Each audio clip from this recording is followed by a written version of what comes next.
Chairman, we're ready to start. Thank you very much, Anisha, and welcome, good morning all, and welcome to a virtual meeting of the Licensing Subcommittee for the London Borough of Hillingdon. This meeting is all in part one, therefore will be held on public, and in this case that means broadcast on YouTube. My name is Councillor Simon Arnold and I will be chairing this meeting. Before we start, some important online housekeeping for everyone present. Please ensure any of my mobile phones around you are on silent. Please keep the microphone muted when not speaking and then unmute to speak. Only one person should speak at a time, and I, as chairman, will call on those to speak and keep an eye on the room through my gallery view on those indicating to speak.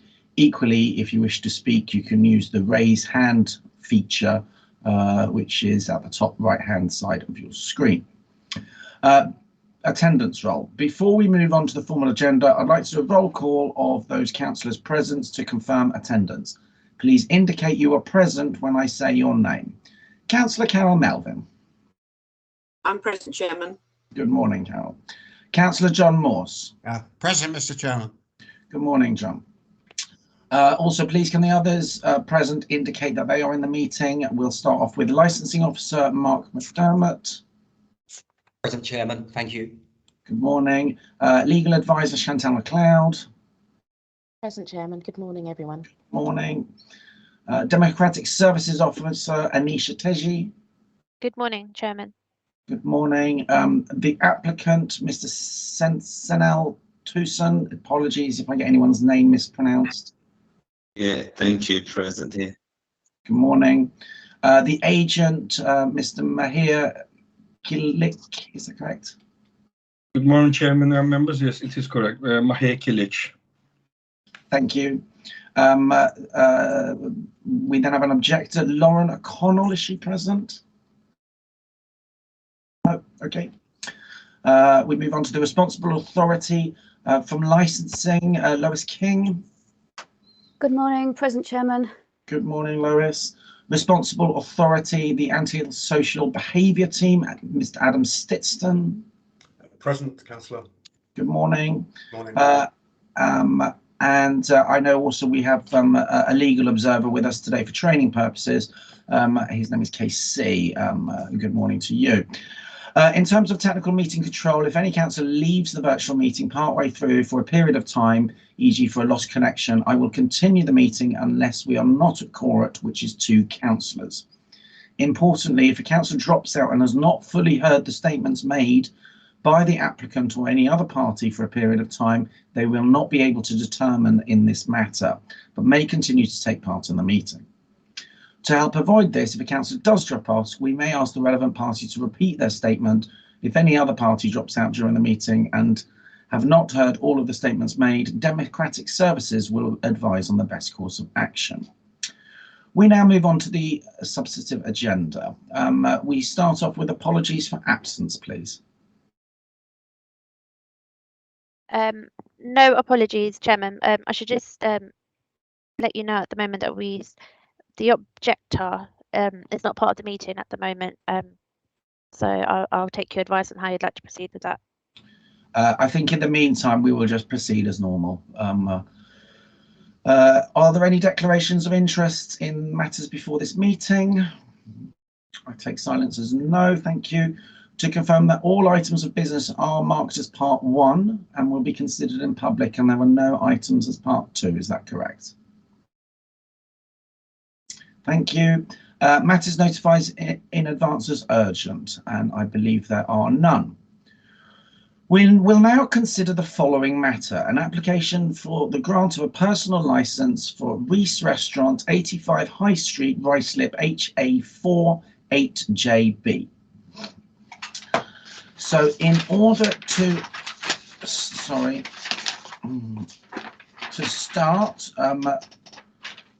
we will have this introduced to us by the licensing, by the regulative authority.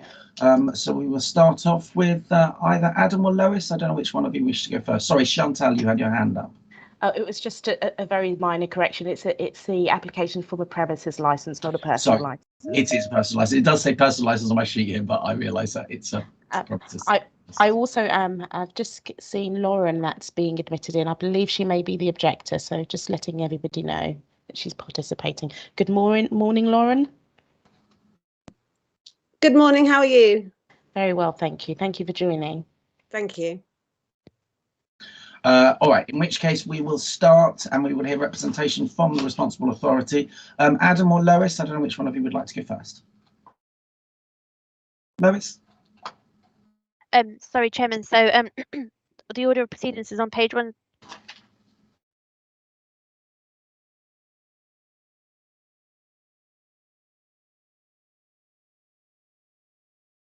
Sorry, say that again. I lost connection there for a second. Sorry to interrupt you, Chairman. So the order of proceedings are on page 1 of the agenda. It's just to say, I think it's Mark that goes first to Right, introduce sorry about that. Mark, please go ahead.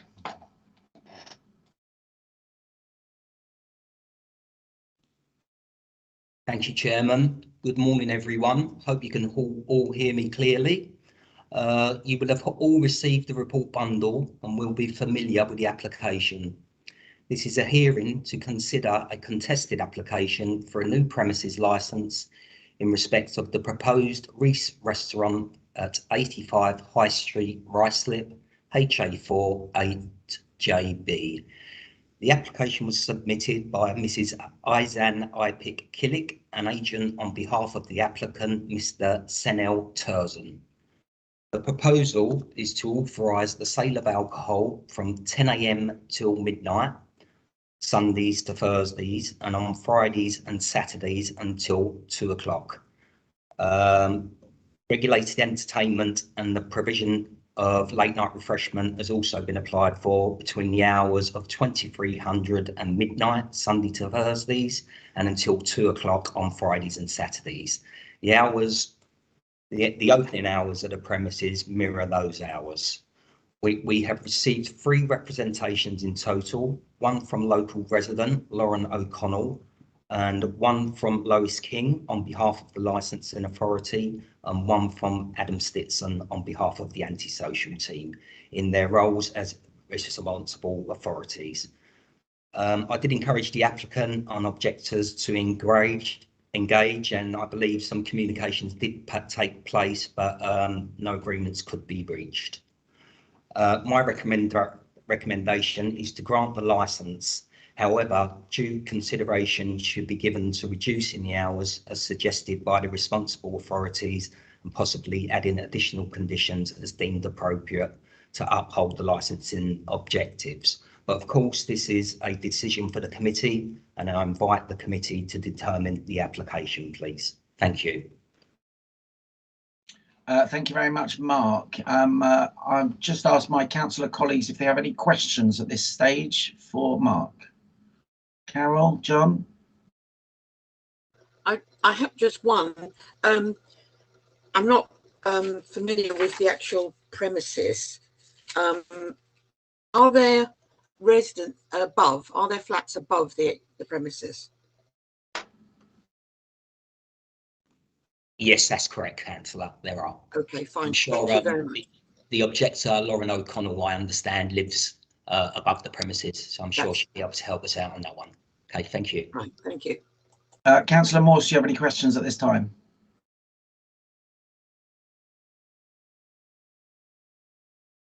Sorry, no questions. I had my mute on. I apologise. Okay, I missed it. In which case we will move on to the applicant. I don't know if your agent wishes to go first or the applicant itself wishes to go first. So, Chairman, if you want, I'll be going first, and if you have any questions, the applicant is here to be able to answer directly. Actually, sorry, is it okay if you just provide a context to the application, which may help us to go through the next bits? We understand there are specific parts, such as the hours and so on, that we need to go through.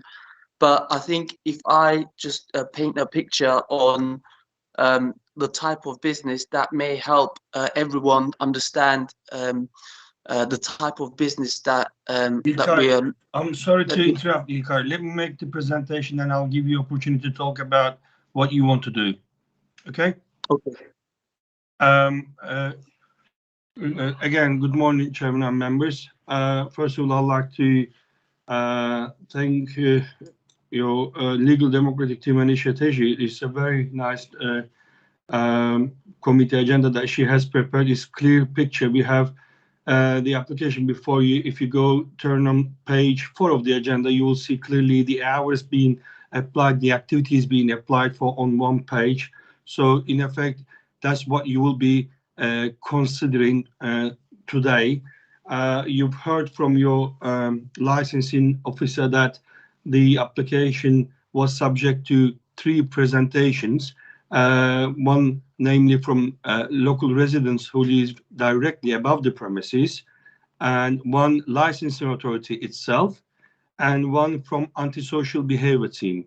So and you've heard from the licensing officer again that his recommendation is to grant the application with the recommended hours within their representations.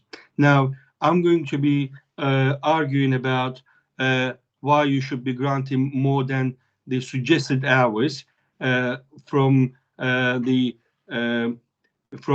authorities that have made representation. But before I make my presentation, Chairman and members, I would like to just draw a picture of what the premises look like. So I'm going to ask you to turn page.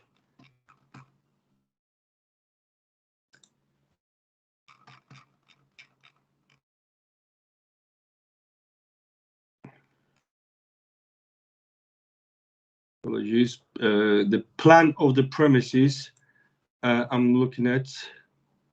My screen is a bit slow.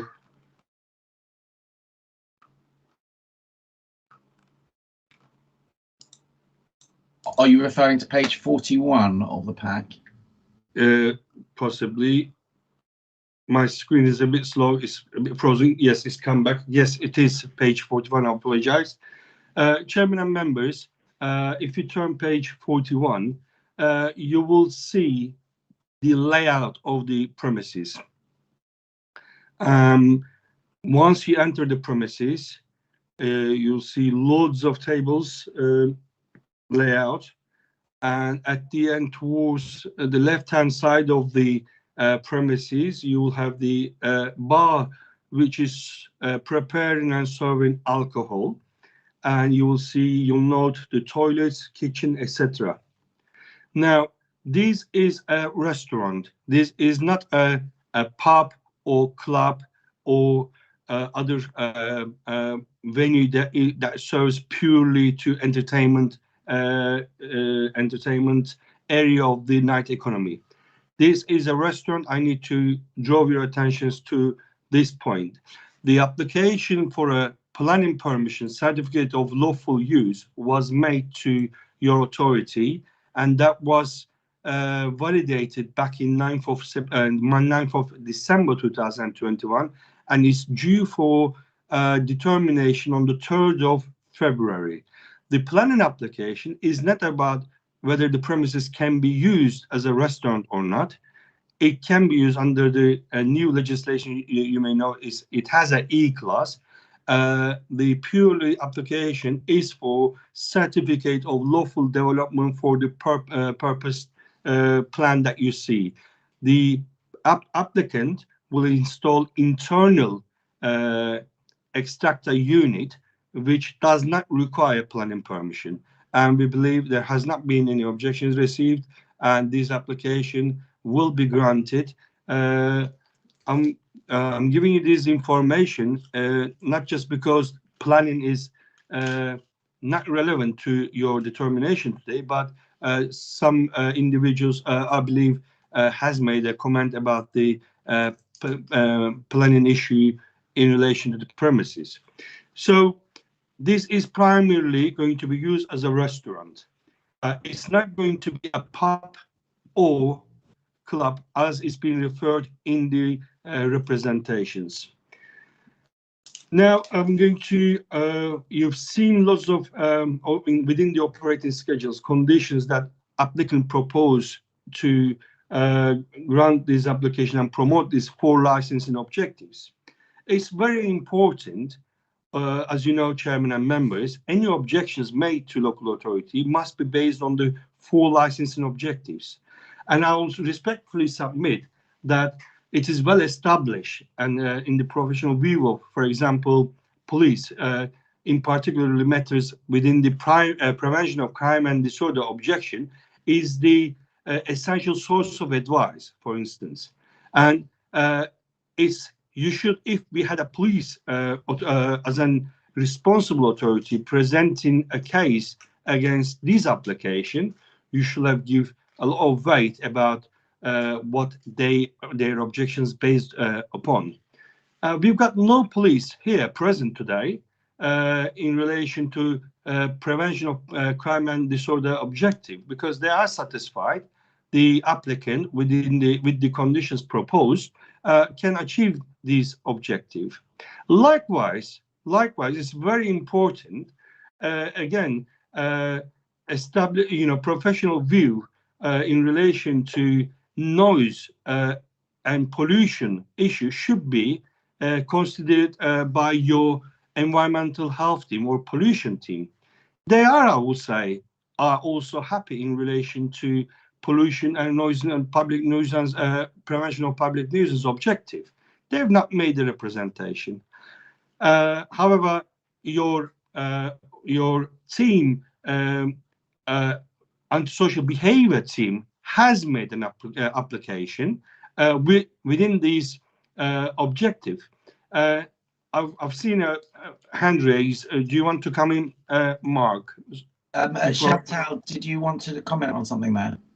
I just wanted to clarify that the antisocial behaviour team is part of the environmental team, so they have made a representation. Mr. Sitson is here, and I'm sure he can put forward his representations at the salient time. I'm grateful for the information. I thought they are not part of the environmental health team. I'm going to come back to the representations being submitted, Chairman. We've received a representation from a resident, which is on Appendix 3 of the application, and also lady's representation goes on to page 44 and 45.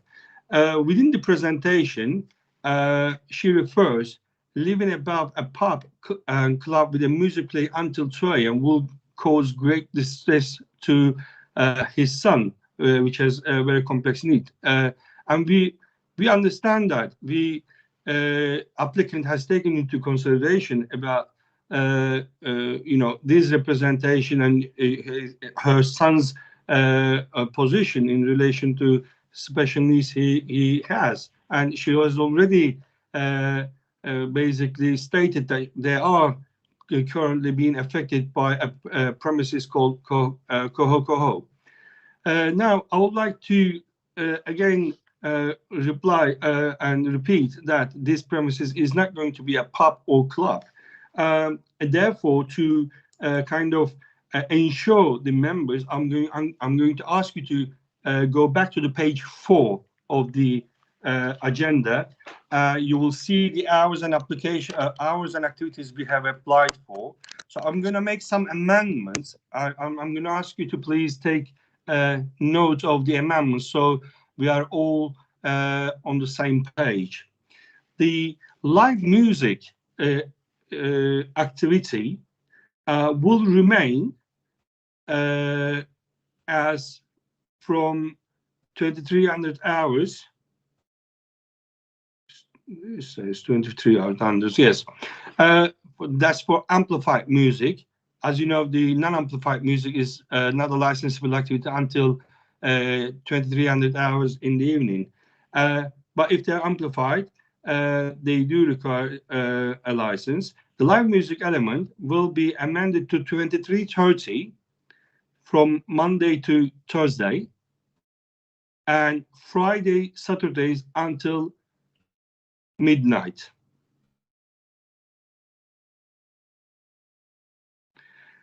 Recorded music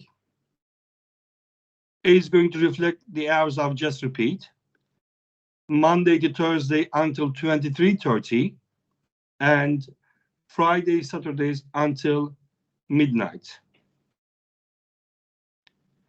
It will be same again for performance of dance, which may have raised some issues with you all regarding these premises. Is it going to be a bar or pub? We'll have the same hours again until 23:30 during the week, Friday, Saturdays until midnight. This element, performance of dance, has been proposed as a licensable activity because this premises is a Turkish restaurant. Time to time, once a month, or every 2 months, they will have a Turkish belly dancer. That is the reason it's been put up there. It's not for it was not applied for our customers to stand and dance, if you like. So that may have given the impression of these premises, is it going to be turned into a club? So that is not what we are asking for. Late night refreshment will be remaining as we applied for until midnight, and Friday, Saturdays until 2 a.m. Sale of alcohol will be reduced 30 minutes for the hours we applied for. Sale of alcohol, so it will give drinking up time of 30 minutes. Monday to Thursday until 23:30, and Friday, Saturdays until 1:30, which will bring the application in line with the other premises. But the always late night refreshment until 2 o'clock, so we give some drinking up time to customers. Are we all on the same page in relation to the hours now we are amending? Do you have any questions about the hours? Does anyone have any questions? I will just clarify. So you are suggesting that you reduce the hours Monday to Friday by 30 minutes to 23, 30 hours for live music, recorded music, and the sale of alcohol by 30 minutes across the board. Is that correct? It's Monday to Thursday, 30 minutes. And Friday, Saturdays, as I've stated, for the late night refreshments, there is no change. There are no changes.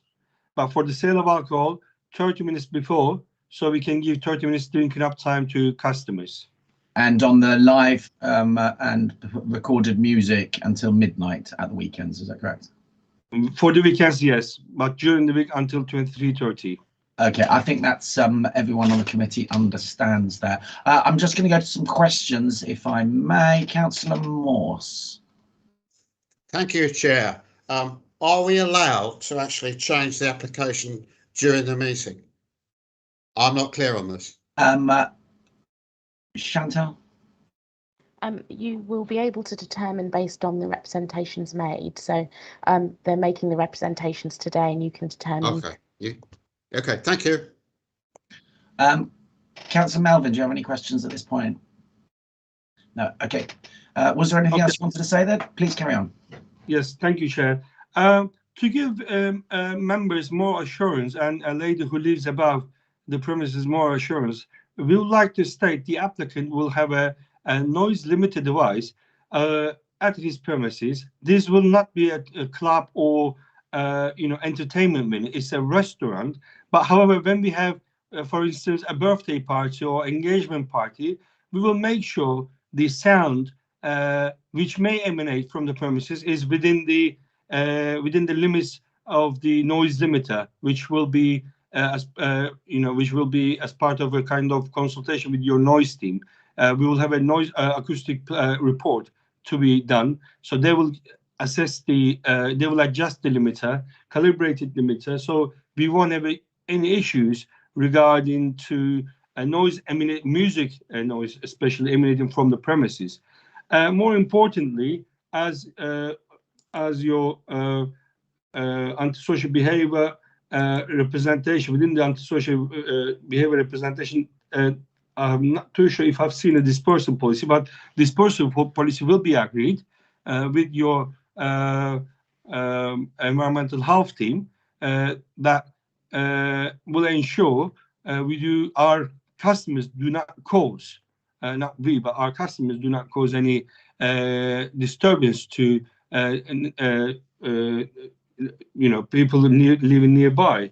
I appreciate that the resident accepts that she's living on a high street, and she acknowledges obviously there will be some noise and disturbance due to living on a high street, and I will say it will not be more than what you will expect from a high street.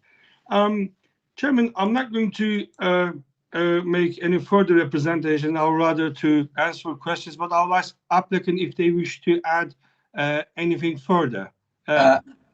Thank you. We will come to the applicant in one moment. Councillor Melvin, have you got any questions at this point? Yes, I've got a little bit of concern in the fact that I understand that they're going to ensure that the noise is kept within a certain level within the premises, but I do note that they've got outdoor. They're asking for outdoor, indoor, and outdoor. And what I'm thinking of, are we looking at something like sitting outside eating until 2 o'clock in the morning? I mean, that's going to be very difficult to keep the noise down if they're outside. So I wondered how they're going to work that, please. Thank you. Councillor Carroll, thank you very much. Very good question. I forgot to address you on this matter. If you again turn page 41, the plan of the premises, you will note the ambit of the licensed area is marked with the red strip line around the premises. That's where we're applying for. The outside element is being now removed. So there will be, we initially were going to have tables and chairs. They may have it in the future, but as it stands before you right now, the application licensed area is where marked with the red line around the premises. So outdoor activity, there will be no outdoor activity at all. Sorry, on my documentation, I don't have a red line around it, so I didn't see that. Are we talking about the broken line all around? Is that what it is? Yes. Oh, right. No, that's fine. Thank you very much. Thank you. Councillor Morse? Thank you, Chair. My question would be, why is the live music on so late? Except they may live on a high street, but a lot of places where we have music, it stops between 8 p.m. This is going quite late for people who sleep above. I will ask applicant to address you on this, so you can hear directly from him about the operation he wants to have in relation to that part. İlkay, could you please help us with the question? Yes. So exactly, just to reiterate the point that was mentioned before. So the application is actually not for selling any alcohol off premises. Yeah. So it's all indoors. There is no at the moment. There was no application for any outdoor seating, nor any trade activity beyond the entrance. So if you like, and also I think there were a few points about selling alcohol off premises. So I think maybe that clarifies that point. So there's no sale of alcohol off premises, and there is no trade activities outside the premises. Could you please help us in relation to the question you just heard from Councillor in regards to the live music, please? Yes. So in terms of live music, so as what was discussed, so this will be a licensed restaurant. So main principal activity is to sell food and drinks, and entertainment is just part of that experience. And so we are saying we would like to have the opportunity to be able to have some light entertainment up to about 11:30, but it does not mean this will happen on consistent basis. As it was highlighted, we're talking about maybe Excuse me, once. sorry, Ilkay. Could you please tell us what kind of entertainment you are talking about so they can understand what that is? So, exactly. So what I mean by light entertainment is, I think you would have all been to restaurants where you have obviously you have music which plays in every venues, including especially in some offices as well. So the type of activities that we're talking about would be things that go alongside for when people are dining. So that would be, as it was pointed out, you could have a belly dancer that comes in for a few hours. Generally, logistically, it will be most likely between, assume 7 to 9 p.m. So it may not always go up to 11 or 10 beyond 10, but we would not want to keep visiting this thing again with you guys and have complaints if it goes above, say, 8, 9. That's why we would not want to restrict to, say, to 8, as you suggested. Some activities, you could be purely dancers that would come in, so that wouldn't really involve much loud music, actually. And what you kind might of dances? have Can you please describe clearly? So when I walk into these premises, what type of entertainment I will be seeing? You need to be very clear about this. So you got Turkish belly dancer, one, and the second one is? Well, so the thing here is, I'm not going to limit ourselves to certain things that But we discuss just want to here. understand what you want to do initially. Exactly. So I'm trying to paint a picture. So we're saying it's a restaurant. So we're saying you could have a belly dancers. You can have a performance such as 2 or 3 member bands that come in that does a performance. For example, you could have salsa dancers that come in, and I don't think they're going to last 2-3 hours. So it'd probably be half an hour show, and then that will be then over. So it's not, as you said, we're not talking about hours and hours, but at the same time, we would not want to limit to, say, 8 p.m. or 9 p.m. So that's what we're saying. Does that answer your Maybe question? someone who can play violin or the guitar, something just on their own, just to entertain the customers. Just like not a whole group, just sing 1 or 2 like musicians, just to give a good like taste of music, just a light music to entertain the customers little when they dine and when they eat it. It's not gonna be a like actual pub or club. Okay, could you please? I'll be more clear. You've seen the layout of the premises. I'm asking this question for the members. You've seen the layout of the premises. You've seen the tables and chairs and bars where they are, and with the kitchen. Are you going to have a stage, for example, for customers to come and dance and do whatever they like? I mean, is there going to be a stage? No, there won't be any stage. No. Thank you. All right, that's all for now. Councillors, if you do have any questions, please ask directly to the applicant. Councillor Morse, does that answer your question? No. No. Thank you, Chair. Have you got any further questions, Councillor Morse? Not at present, Chair. Thank you. Thank you. Councillor Melvin, have you got any further questions? Only that I'm really concerned that if people, I know it's a restaurant, but if people are in there eating and drinking until 2 o'clock in the morning, we all know what alcohol does. And I'm wondering how they're going to control people when they leave and the noise at that point. But we'll talk about that later, maybe. Unless you want to cover that now. I will address you on this. As I said earlier in my representation, I will submit, this is a fine dining restaurant. We won't expect people to obviously just fume with alcohol. The the alcohol is served with a substantial meal. So if you walk into the premises and sit on a bar, ask for alcohol only, you will not be served. This is not a pub.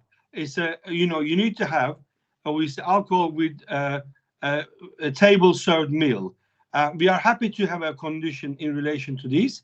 And plus, like I said earlier, we are very happy also to submit a dispersal policy plan. So we will ensure any future, incidents, preventing any future incidents happening. We will liaise with your environmental health team to adopt this dispersal policy. Okay, lovely. Thank you. Okay, thank you very much. I think we're going to move on. We will move on to the responsible authority. Lois King, if you'd like to speak at this point. Thank you, Chair, and good morning, everyone. The representation from the licensing authority as a responsible authority is based on concerns regarding the following licensing objectives: prevention of crime and disorder, prevention of public nuisance, and the protection of children from harm. Initially, despite the description of the type of premises in the application form being given as a restaurant, there was, as I said initially, a lack of clarity regarding the exact nature of the operation, given what the applicant had applied for, so sale of alcohol, live music, provision of recorded music and performance of dance, then coupled with late night refreshment, all of this going on till midnight during the week and then 2 a.m. at weekends. And there was also a request for licensable hours until 5 a.m. on New Year's Eve for all of those activities. And the plan showed seats at the bar. In addition, there were references in section 18, part E of the premises licence application. So that's page 33 on the pack, and I'm looking at conditions 7, 8 and 10. I'll just pause there, give you a chance to find that, councillors, in your pack. There are references there to safeguards for the delivery of orders containing alcohol. So it was somewhat unclear at the time whether the business would be operating as a restaurant, a bar, or a hybrid of the two. So we, as the licensing authority, sought additional clarification. And in connection with concerns about the prevention of crime and disorder and the protection of children from harm objectives, the applicant advised, and I think they've repeated that here, that they would not be selling alcohol off the premises. They also said that they were not going to do it via online or remote sales, nor would they be delivering alcohol. And they did actually offer to remove off sales from the application. Late night refreshment was clarified that was going to be provided on the premises only, but they did advise that they were going to be takeaway and then delivery as well, involving non-alcoholic refreshments. So we were encouraged by this, but the representation still remained due to the licensing authority's concerns in relation to the prevention of public nuisance objective.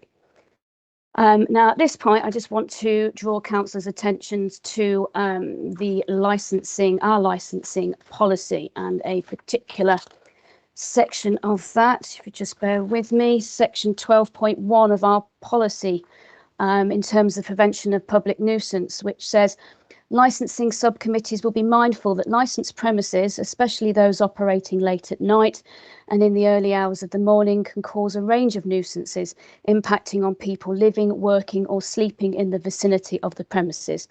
When addressing public nuisance, the applicant should identify any particular issues that are likely to adversely affect the promotion of the licensing objective to prevent public nuisance. They should then include in the operating schedule how they will deal with those matters. The concerns mainly relate to noise nuisance from within the premises and for many use of outside areas like pollution, smoke and noxious smells. This may include patrons outside the premises and the dispersal of customers. Due regard will be given to the impact these may have, and the licensing authority will expect operating schedules to satisfactorily address these issues. Now, the reason why I've raised that particular paragraph is that because in the applicant's application, Given the close proximity of residential properties above the business, the proposed operating schedule, in our opinion, failed to demonstrate how the applicants would uphold the prevention of public nuisance objective. As the applicants have indicated here this morning, they have described that there will be very light entertainment, I think was the phrase that was used. In their response to me in an email, they said it'd be potentially a few evenings per week or once a month. And I think we would appreciate perhaps further clarification on what this is likely to be and which days of the week. I think you'll agree there's a huge difference in terms of the prevention of public nuisance, and especially for residents, between a few evenings a week and once a month, and whether that entertainment will be on weekdays or at weekends. In their response to my representation, we were advised that live and recorded music was not going to be amplified. That seems to perhaps be different today. And I would say that although I'm going to leave the noise element more to Mr. Stitson to address, as he is the subject matter expert, and he will elaborate on that. But suffice to say that, you know, playing music in a restaurant, throughout the restaurant, having looked at the plan, that is probably going to necessitate some sort of system, including speakers through which the music can be played. So therefore, in our view, that's considered to be amplified. Live music, again, you know, are they going to be having the instruments that the performers are using? Will that be mic'd up, or will that will they be wandering through the restaurant and playing? Will they be plugging into the system that's already, you know, installed in the premises? And again, you know, either way, that would also be amplified. And in terms of dancing activities, obviously the applicant has also again mentioned the fact that they would have some entertainment acts, maybe to perform some dancing, for example, salsa. Now, I would say in the response to the email to my representation that it was mentioned that perhaps customers would like to join in with the salsa dancing. Again, you know, any dance act is going to require music, so either they're going to bring their own and the system to play it on, or they will, again, if there's a system installed at the premises, they'd plug in for that, and therefore, again, we're looking at amplified music then. The representation, you know, the response to my representation, you know, again, we did feel it was lacking in any additional measures which could have been proposed to reduce the risk of public nuisance, and particularly dealing with any potential noise escape, not only to the front of the outside the premises, but also to the flats above. So it's not just you know, the noise from the entertainment that could be provided. But the application was also silent on how they would address any potential disturbance from the dispersal of customers. Now, to be fair to the applicant, they did come back and they did say that they would look at a dispersal policy, and Mr. Vakilic has also reiterated that. And I think, you know, to say that, you know, the type of customer they envisage coming to the premises won't make much noise when leaving the venue, I would contend that with the best will in the world, it's unlikely that customers who have consumed alcohol, who may have enjoyed a little bit of dancing and would be leaving the premises happy, shall we say, would not make any noise when leaving the premises to go home. But like I said, they have offered a written dispersal policy. If we look at the arrangements for limiting noise from takeaways and delivery aspects of the business model, the application again was silent on that. They've advised us that they're relying solely on any procedures that the major delivery platforms, such as Deliveroo, etc., would have in place. And again, I would refer to our licensing policy. Just bear with me, councillors, while I find the relevant section. Bear with me. So that'd be section 24.5, where it does say that applicants should be mindful of the impact of applications which involve mobile remote internet sales, deliveries, on the licensing objectives, particularly the prevention of public nuisance. For instance, there may be concerns with vehicles or noise created by waiting vehicles or drivers outside the premises for pickup. An applicant should put in place appropriate measures to address these issues in their operating schedule.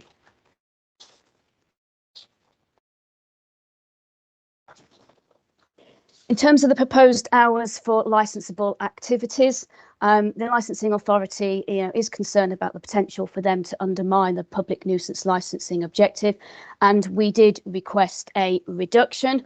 The hours that the applicant has offered today, I welcome their consideration of those, and they have also said that in relation to New Year's Eve, that they would be happy to reduce the original proposition, which was 5 o'clock in the morning, down to 3 o'clock in the morning. And obviously New Year's Eve being, a one-off event during the year. I would also refer councillors to another section of our licensing policy, which is section 12.7. which does say that the licensing subcommittee has the power to impose specific conditions when considered necessary in respect of the prevention of public nuisance objective. So with that in mind, the close proximity of residential properties above the premises, the business premises, does give rise to considerable concerns about noise nuisance from the proposed licensable activities and the timings of those activities. Whilst we recognise the need for businesses to trade, this should not be at the expense of undermining the licensing objectives or of local residents and their enjoyment of their home. We feel that revising the licensable hours, which would then be mirrored in the opening hours, are reasonable, together with additional conditions as deemed appropriate by the licensing subcommittee.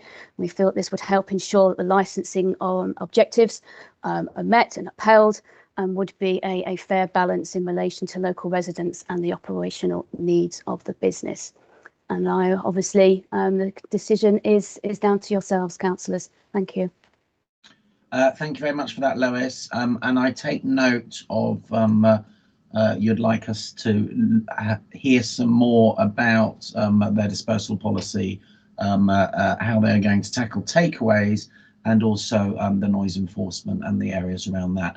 And I think we will pick those up in the main discussion part of this meeting. So you will get an opportunity, Mr. Keelak, to come back on that. But that won't be at this stage. It will be during the discussion-led part. I'm going to, unless, right, Councillor Melvin, did you have any questions for Ms. King? No. Councillor Morse? No. Okay. In which case, we will go to the antisocial behaviour team. Mr. Stitson, Adam, it's over to you. Thanks very much. A lot of the points have already been raised, so I'll try not to repeat too much what has already been said. Thank you very much. The antisocial behaviours team representation is based on the prevention of public nuisance licensing objective. With regard to the provision of recorded and live music, we note and welcome the applicant's comments of today regarding the hours for these activities. Thank you very much to that. Again, I think I would echo Ms. King's comments about the nature of the music in terms of the amplification and how that is exactly going to be dispersed throughout the premises, whether it's an existing system or musicians bringing in amplifiers or anything like that, whether vocalists, if there are any, are going to be mic'd. That would be something that we would like to hear about in more detail. Again, reinforcing the point about the residential units surrounding the premises. Excuse me, this is of particular importance because the premises itself was not previously an entertainment venue. It was, I believe, a bank observing normal business hours, and was therefore not causing a nuisance to neighbours. The reason I say this, of course, is that were a premises to be operating what we could call loud amplified music, it is highly likely to generate noise complaints. This would be obviously received by the council, who would then be obliged to take action regarding those. With regards to the hours, again noted, thank you for that. The antisocial behaviour team is still requesting that it's 0300 hours on New Year's Eve as opposed to 0500 hours. I'd note and also welcome the suggestion from the applicants regarding a noise limiter. Thank you for that. I would also suggest that sound insulation, particularly on the ceiling of the premises, be investigated by the applicants. Again, this would hopefully minimise any noise nuisance and sound transference to neighbouring residential properties. Again, I know this has been covered, but reiterating the importance of as comprehensive a plan on customer dispersal as possible. It should be noted, I think, that this is often a staff intensive matter. So it's a resourcing issue for the premises. That's something that they would need to take into account and ensure that there are sufficient number of staff on the premises to facilitate that activity, which the council and the antisocial behaviour team in particular regards as very important. This should also cover, or in additionally should cover, as Ms King mentioned, any noise or disturbance from takeaway and delivery vehicles. This is an increasingly busy part of an establishment's activities, and we have discovered, particularly over the last 2 years, that extensive use of this particular service does have an impact on local residents. So we would very much like to hear about how that can be taken into account. As I've said in the application, the area can be described as noise sensitive. It is a mixture of business and residential.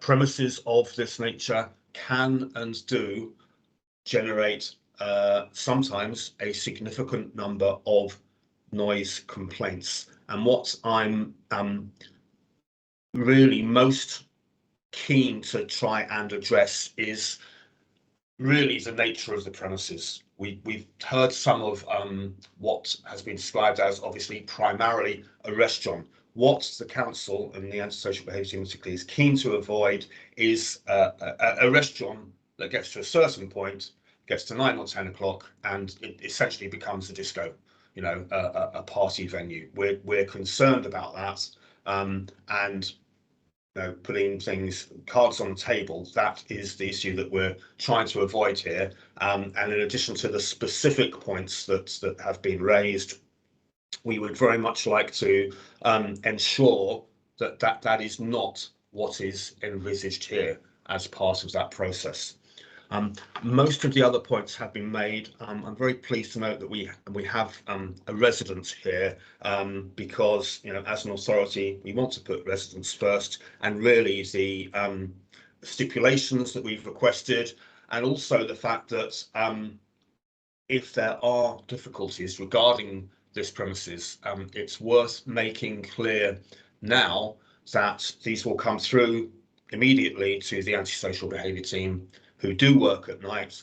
Officers will call around, they will witness any nuisance that's taking place, and they will progress very rapidly to both serving noise abatement notices and requesting reviews via the licensing committee as well. So it's really to enforce the importance of really adhering to what is agreed today, and also ensuring on a day-to-day basis that there isn't noise nuisance for residents in the local area. Thank you very much.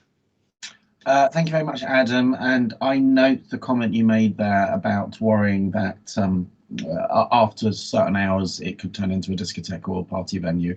And I think, again, that's something we can bring up in the discussion phase of this meeting. Councillor Morse. Oh, thank you. I'm sorry. I'd like to ask Adam I'm more familiar with conditions in terms of planning. However, would we be able, if we were to consider conditional noise, would we be able to specify an exact dB reduction of the noise? Because the bit that I took up from a noise point of view was this was a bank, and I don't expect there'll be any noise insulation for lots of noise, sound coming from the below.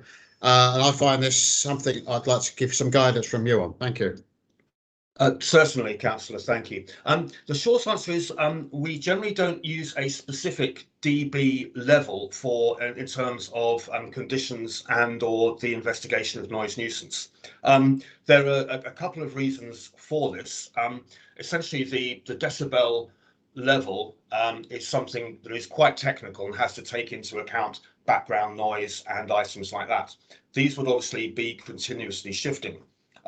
In the local authority's investigation of what we call a statutory noise nuisance, in other words, one that has a sufficient effect on residents that would be to the detriment of activities such as reading, watching television, sleeping, day-to-day activities that you would carry out in your home. This is an assessment carried out by the officers who visit the residential premises, not using any equipment, simply using their own knowledge, skills, abilities, and also their role as the investigating authority as reasonable people. So they would visit the premises, they would assess the level of nuisance that is taking place. Now, what we found in the past is that with amplified music, something can be at the same volume but more or less of a nuisance at a given day or time of night or time of day. So the short answer to your question is we won't be utilising decibel levels. We'll be using the team itself and officers within the team on any given occasion, which can be as many occasions as we like. And it's probably worth saying that if officers get 6 complaints throughout a night, the premises could get 6 visits, and they will be of escalating severity throughout that time. That's a worst case scenario, but sometimes you do get called out more than once per night to a premises, and they'll be acting on their own initiative. They're all experienced officers reporting directly to myself and the other team leader within the team, and we will be sharing that information as to what they witness. I hope that provides an answer. Thank you, Alan. Yeah, it does. My only point of concern there is this is a very prolonged process. No, like with planning, you measure what the anticipated source noise and stop it. In this one, we will allow the noise, and then we're trying to stop it. It's a prolonged process. Agreed. And were we to go down the, if you like, legislative prosecution route, yes, that is a long process. I think one of the things that we're in a way hoping to achieve here, and one of the reasons we're having a representation prior to the premises actually opening at all, because obviously so far there's been no nuisance because it hasn't opened. But what I would say is that we would hope to do a couple of things. One is enter into a dialogue of sorts with the premises so that constructive, practical, useful advice can be given. And also the second thing we can do here is to reinforce the seriousness of the response of the council as it goes through, and also to make it clear that, particularly in the London Borough of Hillingdon, we have a very, very high priority given to all kinds of antisocial behaviour and nuisance activities, so that there are no illusions at all about what may ensue should we get to that stage. Although I absolutely note your comments, councillor, that it is a long and sometimes protracted process. Thank you, Alan. That's all, Chair. Thank you, Councillor Morse. I think we have to bear in mind that this premises hasn't opened yet, and therefore there have been no noise complaints or anything like that. And hopefully we anticipate there never will be.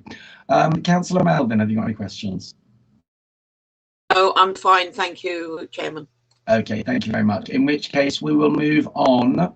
Now the next person to talk is any other parties, which in this case is Lauren O'Connell. If you'd like to say a few words, please, Lauren. Good morning. Yes, listening to everyone's advice on what's going to happen going forward is great with things putting in place. Our biggest concern, as I stated in my representation, is my stepson and his needs. He suffers with autism.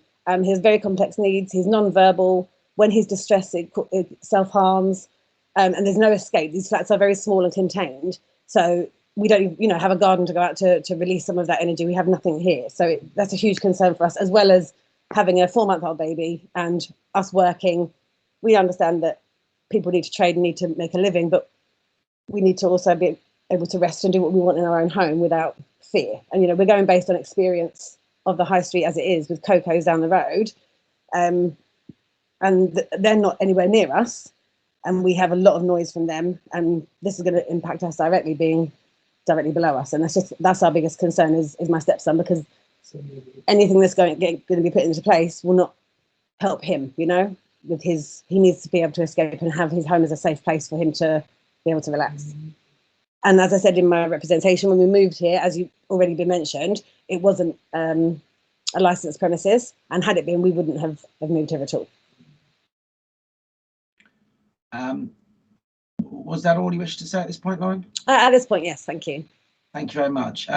Councillor Melvin, Councillor Morse, have you got any questions for the other person? No? Okay.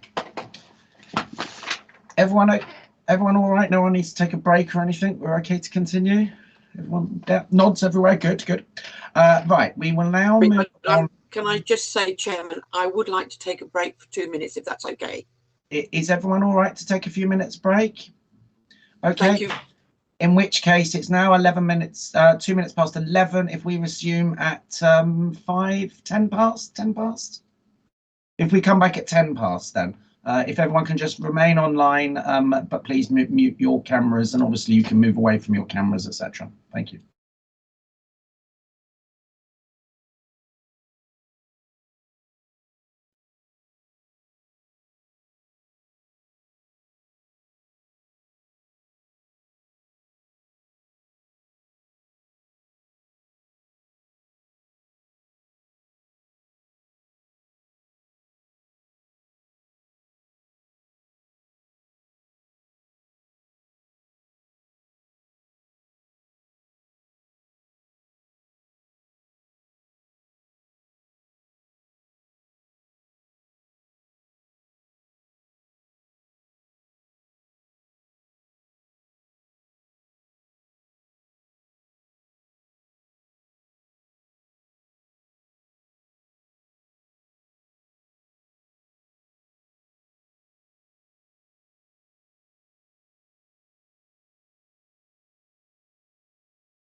Okay, it looks like most people are coming back online now. Apologies for that, Chairman. That's quite all right, Councillor.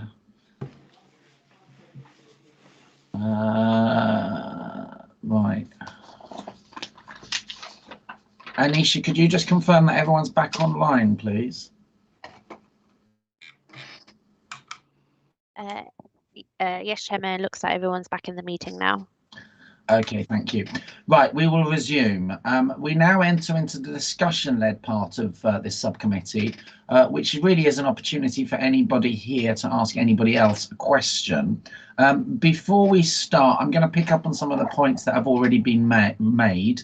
In no particular order, maybe either the agent or the applicant would like to talk about a few of these. We'll start off with how you intend to handle takeaways. There was an issue raised there about potential traffic outside the restaurant if people are waiting for pick-up orders, etc. Perhaps you'd like to speak along those points, please. Mr. Mahir, I don't know if you wish to speak on that. I apologise, sorry, Chair. First of all, I'd just like to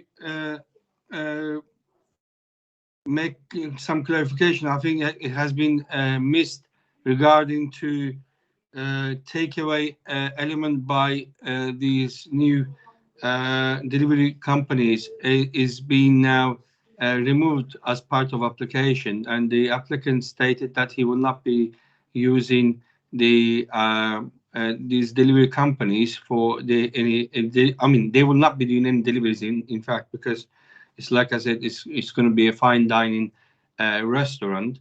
In the future, if they wish to do so, they may apply for a variation application. So there will be no takeaway sales. Sorry to interrupt you. Does that include that there'll be no off sales as well then? As far as I understand, yes, but I'll ask İlkay, can you please confirm? Is that the case for also the hot food? İlkay, Chanel, we can't hear you. I love this word. You're on mute. You're on mute.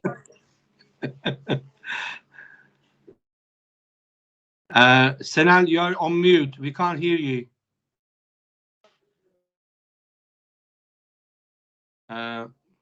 Mr. Oskan, you're on mute. We can't hear you. I think their internet connection is bad. Let me just give them a call. So just to come in, so it's not Yeah. Yes. 1 second. now. Can you hear us now? Mr. Senal, have you heard what I've said?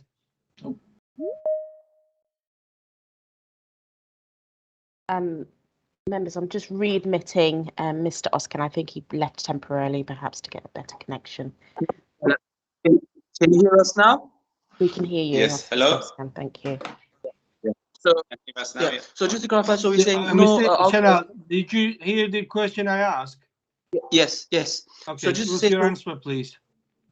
yes, so we're saying no alcohol sale off premises, but in terms of food and refreshments, we do envisage takeaway and also delivery services of these as well. So through the use of other third parties. So alcohol will not be available offline. I mean, or through these delivery companies. Thank you for clarification. And also, Chairman and members, please note the application for the new year. Applicant is happy to accept 3 a.m. and I've advised them if they wish to do any special occasion, you know, anything really, they got facility to have an application for a late or temporary notice, which are available to them, which may be used if they really need it. They can apply for a temporary event notice for 1 or 2 particular day. So that element is now being removed. You are considering the application for New Year's is only until 3 a.m. by suggested licensing and the noise team as a responsible authority.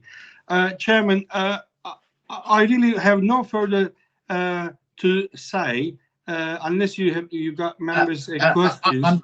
I'm just going to carry on with the questions that were raised. So the dispersal policy, is one of those already written or? Yes, I have a dispersal policy. I'm happy to email them over and now, but I can read out if you wish.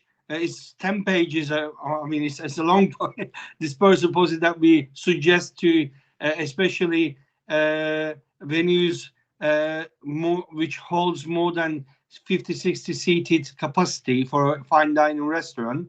But like I said, this premises is a fine dining restaurant, and you will not be able to just walk in and fume with alcohol if you like. Without a substantial meal, you will be refused to serve, and we do not really expect that will be an issue. But there is a dispersal policy for kind of peace of mind to the applicant and also to the responsible authorities, that he is aware of the impact. And I failed to mention, I'm sorry, but the applicant and his partner Channel Tourism do have other venues outside Hillingdon Borough. They are experienced in terms of managing these kind of operations, and I'm sure your legal advisor will advise you, and you've, Chairman, you've pointed out that this premises is a new premises. It's not a existing premises. So we talking about kind of, I will respectfully submit that kind of unsubstantiated news or speculations about what could happen. So it's not happened, and we are proposing these conditions to prevent of happening. And if it does happen,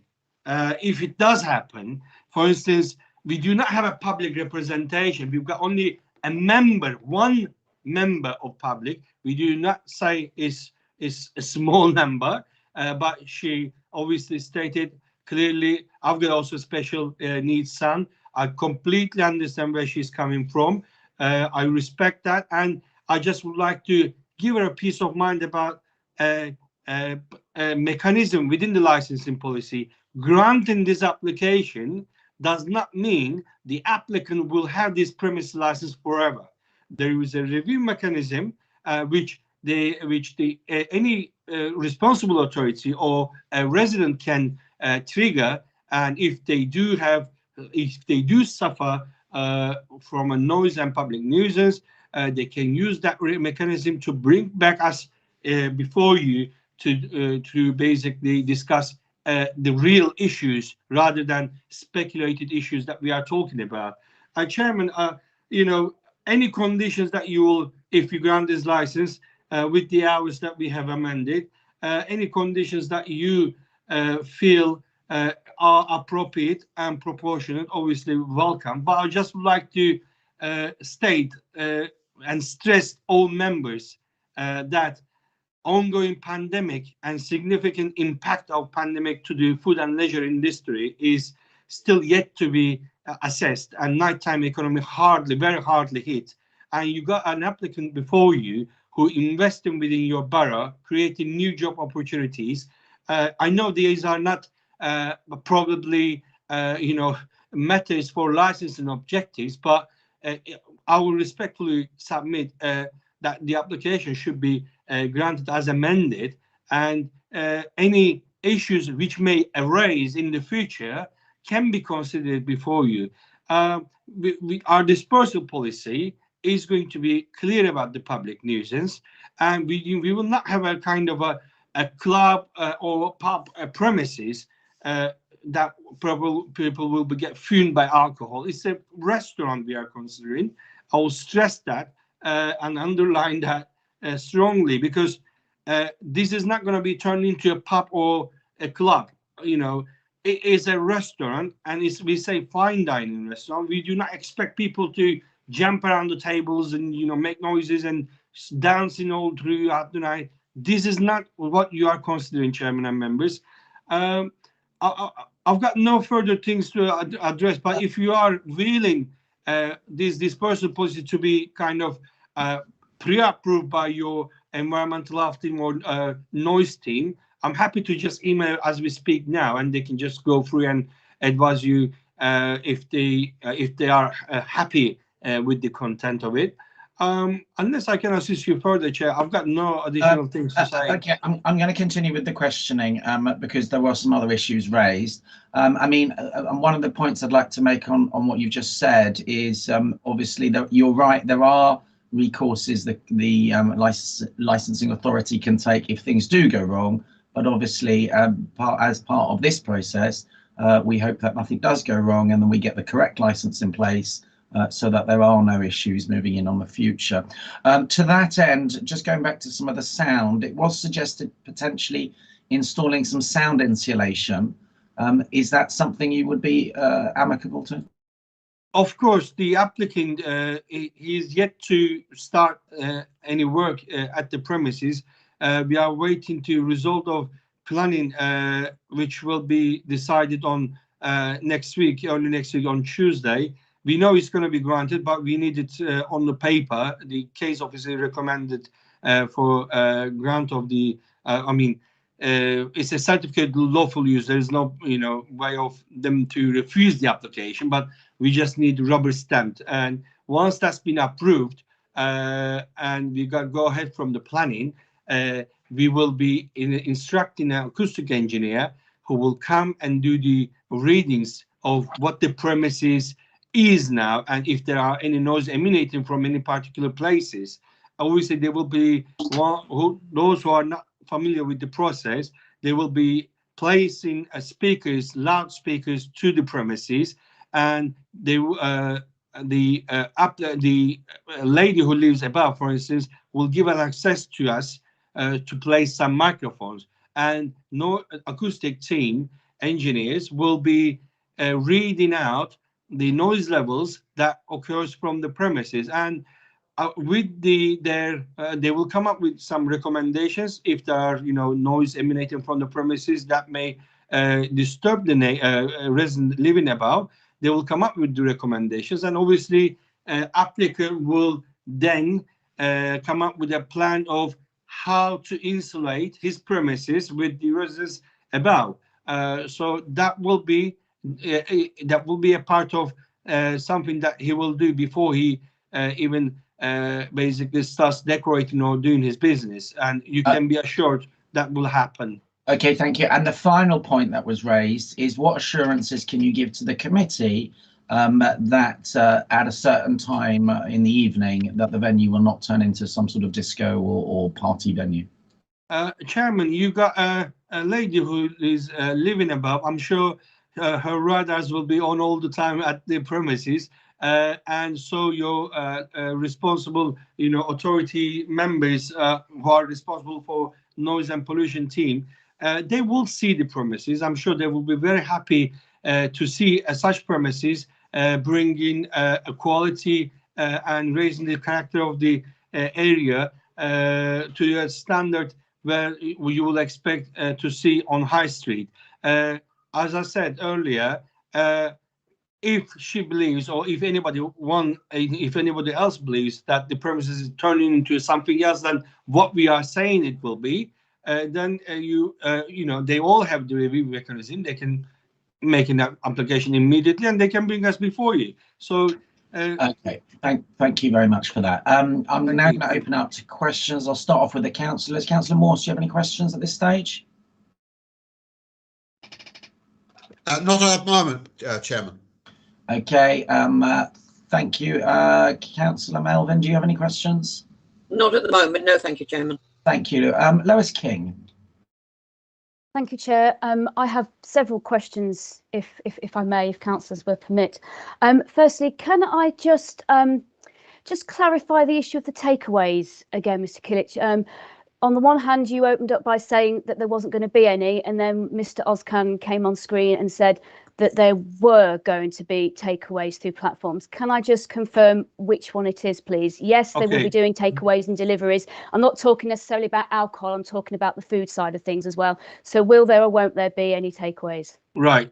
There will be takeaway for food, but there will be no takeaway for sale of alcohol with food as takeaway. Okay, so with that in mind, what controls are there going to be put in place to limit noise from, you know, vehicles and delivery drivers that are waiting outside for picking up takeaways and delivering them? Yeah, this is addressed within the dispersal policy also, and once they become operational, they will allocate a space. There is a serving area at the rear side of the premises where vehicles has an access. They will either be asked to be collect their foods from the rear side of the premises, or there will be some sort of allocated point, or point identified for them to come and collect the food. But because it's not operational, and we do not yet have exact locations of where they will be collecting it from, but there will be assessment made by the owners, obviously, to address those matters, as very close to the opening, or within the few weeks of the opening times, I guess. Okay. Obviously, I note that there's going to be no tables and chairs outside as it stands at the moment. But I'm just thinking you are going to have customers that possibly want to smoke, and so they will be leaving the premises in order to do so. So what controls will you put in place to be dealing with customers and including staff, actually, who may be standing outside on the street and smoking at, sort of midnight, 1 o'clock in the morning? Yeah, the smoking will be limited for any customers to go out and smoke, perhaps 4 or 5, and this can be conditioned. And staff-wise, they can probably use the rear side. Again, once the premises becomes operational, they will have more exact, policies in relation to the smoking. But we are happy to limit the customers who are outside, not more than 4 or 5. That will ensure the level of noise which may disturb the residents nearby. And how will that be monitored, and who and by whom? By a member of staff, by a manager, obviously. I cannot name any individuals, obviously, but obviously the management will take care. Person who greets generally customers as they walk into the premises, more likely to be one who will be monitoring the individuals outside. Okay. With regards to, obviously, I've noted there is a restaurant condition that you have included in your operating schedule. With that in mind, can I ask what the purpose is of the 11 bar stools or chairs around the bar is? If it's going to be a restaurant condition, what are the chairs around the bar going to be used for? Yes, if you are dining, for example, like 10 or 15 people, you got a dinner booked, and say, for instance, 8 o'clock, you may arrive a bit early. You are booked on a table. You can be served with an alcohol, knowing that these individuals are part of a full table booking. That will allow them to have pre-drinks before they have their meals, or while they're waiting for other companies they are waiting for. So that's the purpose. Okay.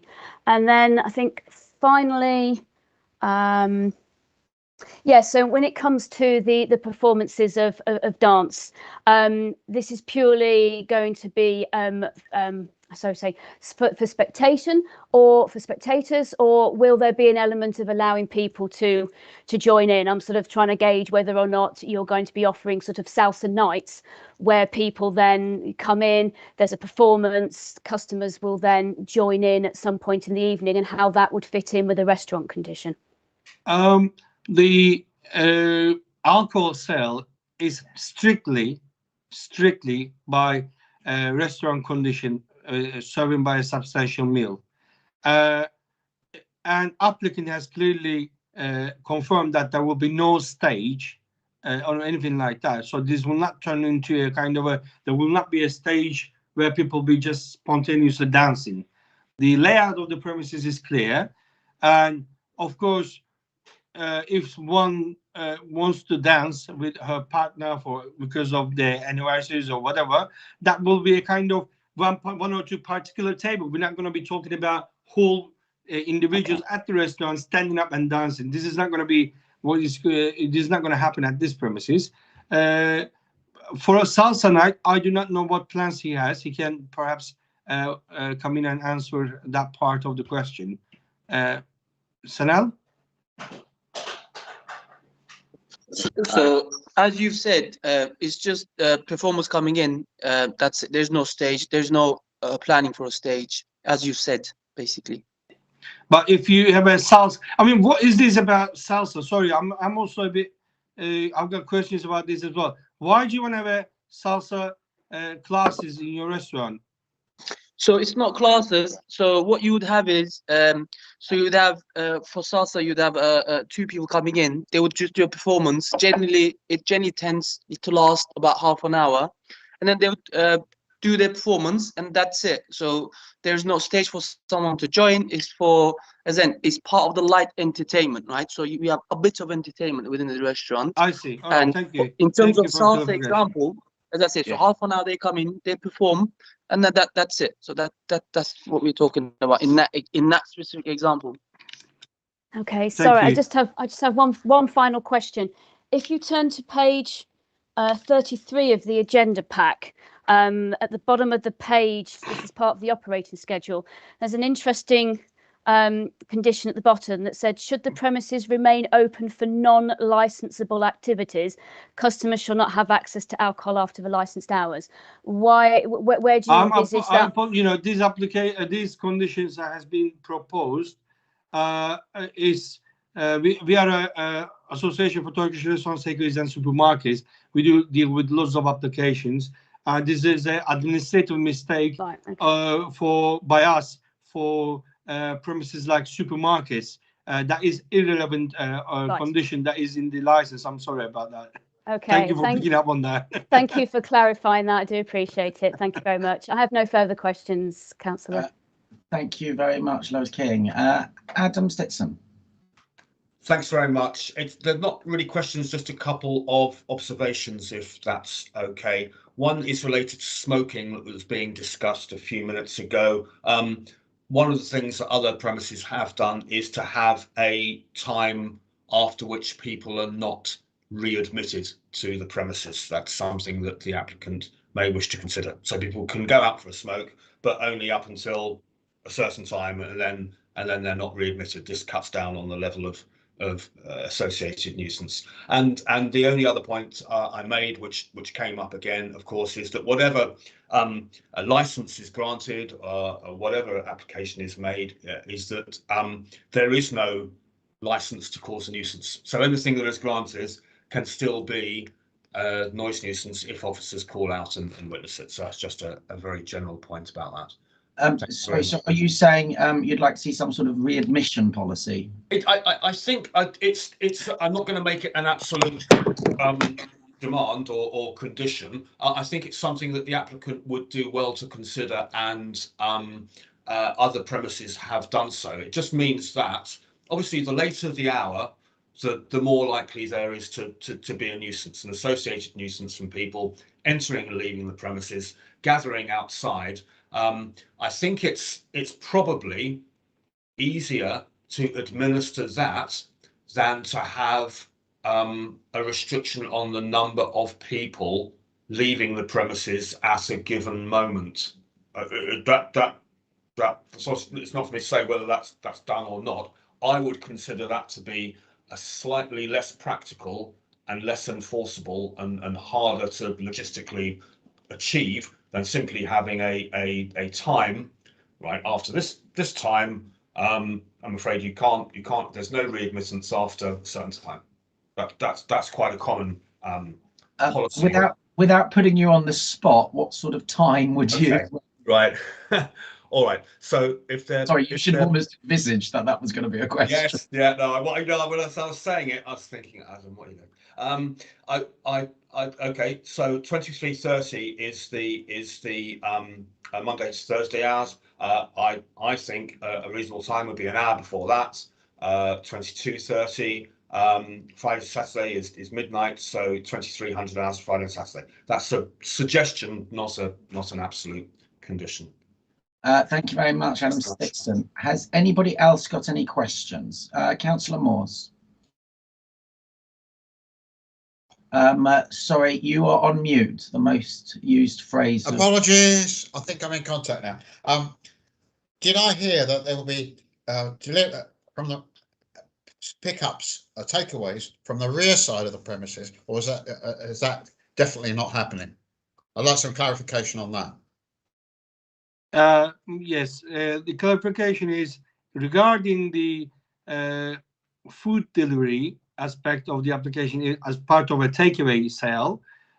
We stated that once the premises is operational, there will be either a point at the front of the premises or at the rear side of the premises where it has a vehicle access. So we do not yet know which one is more kind of manageable and less, less, I would say, may have some issues in relation to noise. So we will consider it as we open the premises. So I'm correct in saying that you are considering takeaways from the rear of the building. There isn't, not a takeaway to sell directly to customers. We're talking about the online sales. You know. Yeah, but so they will pick up from the rear to take to somebody's house or wherever that is. Yes, that's the point. Yes. Yeah, I just wanted to get that established. Yeah. Is that in the planning application? No, it's not a part of planning. The planning application is not for a change of use. The planning application is for a certificate of lawful use. Sorry, I'm just going to interrupt you there, Chantal. I think you want to make a comment on that. I think I know what your comment's going to be. My comment is going to be that we have to just really consider within the remits of the licensing objectives. Planning is not something that we can consider. No, but it's noise disturbance. The rear is an issue. That's what I would argue. Could you please, Councillor, you need to be, I'm respectfully submitting that you need to be careful about what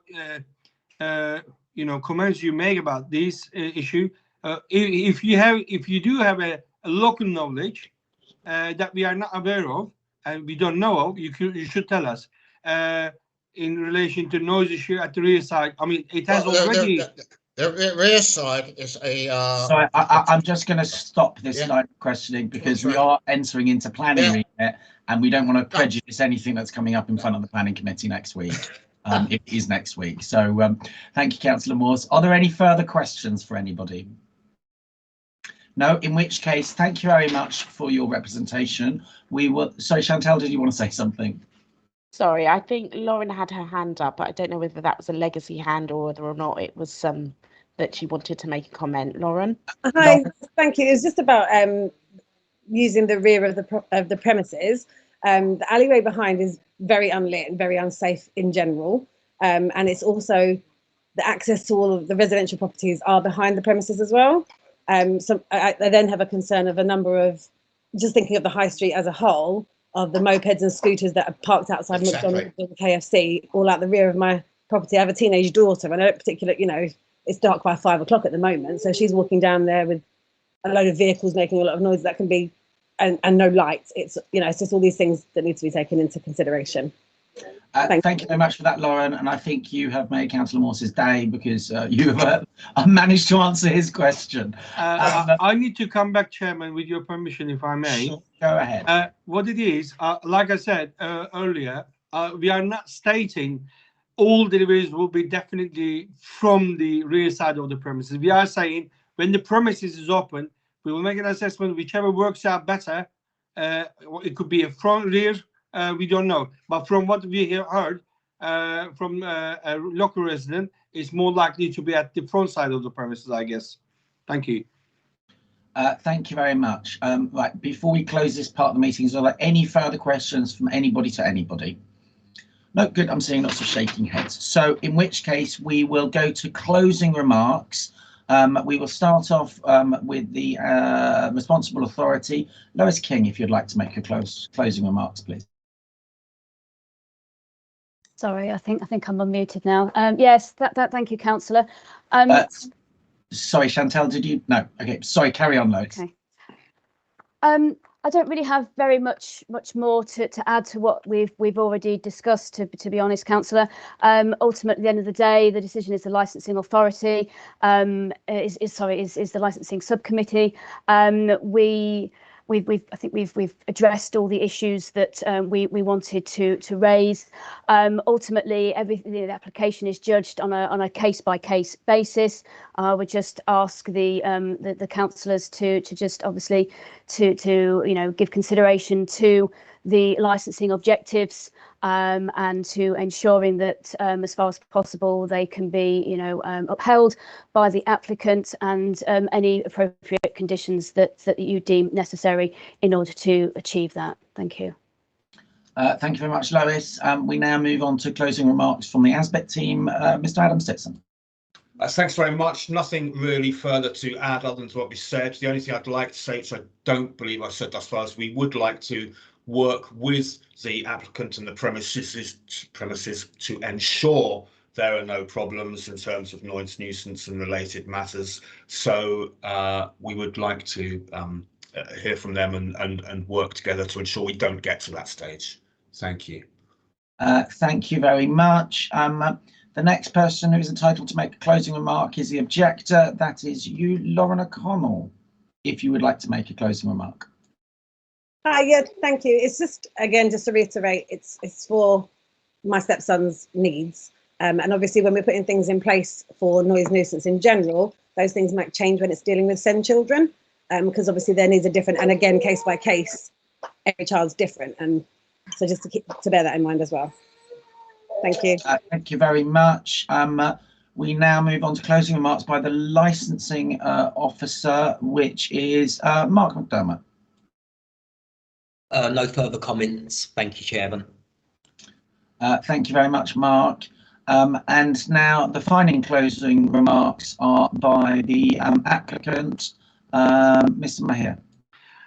Thank you very much, Chairman and members. I believe we have discussed the application entirely, and I believe with the amended hours and the suggested conditions, this application can be granted within the hours we asked for before you today.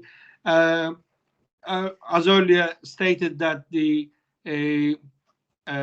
anything that you heard in relation to noise and nuisance on this may happen, that may happen, is subject to, I will ask your legal team to advise you on that. Leeds City and Council and Nuisance case in 2002, hearsay evidence, about the hearsay evidence, and it talks about speculation and unsubstantiated innuendo will be rightly disregarded. I'm not saying there are issues that may happen in the future, but you've heard from me regarding the installation work which will take in place before we even do any work at the premises that will ensure the noise of the customers inside the premises will not cause any disturbance to residents who live above.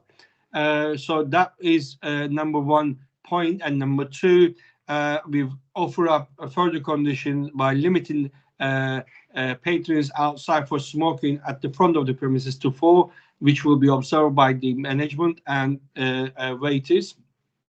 And unless, I mean, I do not believe there will be any further conditions can be proposed by applicant to promote the licensing object. These are sufficient enough, I would say, conditions along with the operating schedule plus the conditions we offered up at the meeting. You must have considered these conditions should be appropriate and proportionate. Any conditions that you may feel other than what we have discussed today should really be considered as if they need it or appropriate or proportion, because applicant do not want to tie his hands further than what he has already offered up with the conditions he has propose during the meeting and with the application. As your officer from Noise team said, we are willing to work with local residents and with the responsible authorities. We do know that granting this application does not mean that the applicant will hold this license forever. So he needs to work with the local residents and the local authorities in order to maintain the license if one granted today. And dispersal policy will be sent to your noise team, and I will also CC the licensing team. This can be agreed before any operation takes in place at the premises. So that is also a further kind of a mechanism to yourself when you consider this matter. I'm grateful for today's meeting, which has really been a long. We kindly ask your authority members to grant the application as amended for Chair. Thank you. Thank you very much. Mr. Tucson, you may say something if you wish, but there's no requirement as your agent has already spoken. Just a quick closing note. So obviously all this is discussed on the basis of licensing, but also obviously the business needs to be able to compete. That's another thing I think we should consider. And if you look around the businesses around the region, the hours are very similar. So that's the only comment we would like to make. Yes, that's it. Thank you. Thank you very much. The subcommittee will now adjourn and move to a private deliberation on the application prior to announcing its decision. This could take some time, so you do not have to rejoin this virtual meeting. A decision notice will be issued to the applicant in writing within 5 working days of this meeting. Or alternatively, you can contact the council's licensing officer later today to hear the outcome verbally.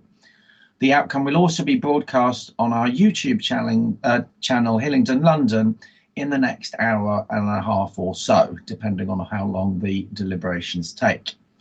At this point, I would really like to thank everyone who took the time to attend this meeting today. It was slightly longer than usual, but I think we covered a lot of ground. And like with all committee meetings, the scrutinisation of these applications is paramount. Could I now please ask the councillors, legal officers and democratic service officers to remain online and politely request that all other parties leave the meeting. I'd like to again thank you very much for today. Thanks very much. Thank you. Bye. Bye. Thank you. Thank you. Bye.